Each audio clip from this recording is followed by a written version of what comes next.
கரகத்தை என்ன பிளான் இன்னைக்கு? என்ன பிளானுப்பா? என்ன செய்யுது? டெய்லி இட்லி தோசை சப்பாத்தி இச்சி என்ன ஒரு சைனீஸ்காரவங்க மாதிரி ஒரு ஒரு ஆக்டோபஸ்ஸு ஒரு டால்பின்னு ஒரு என்னென்னமோ சாப்பிட்றாங்க. அது மாதிரி சாப்பிட்லான்னு பார்த்தா மீனுக்கே இம்பிட்டு கதை பேசுகிறாங்க. அதெல்லாம் வாங்கி போட்டால் என்னடி நட்டுன்னு நண்டு நத்தை சாப்பிட ஆரம்பிச்சிட்டேன் பேசுவாங்க.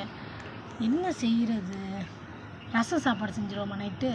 ஐயோ, சீக்கிரம் பசிக்க ஆரம்பிச்சிடும். சீக்கிரம் பசிக்குமா? வரகரிசி இருக்குது, கஞ்சி காய்ச்சிட்டா அது காலையில் குடிச்சிட்டேன். புட்டு செய்வா? புட்டுலாம் தொண்டை அடைக்கும்.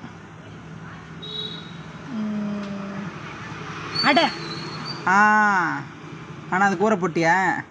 இனிமேல் ஊற போட்டு லேட்டு. ஆப்பம் ஆப்பத்துக்கு அரைச்சிட்டியா? இட்லி எதுக்கு இந்த தண்டனை?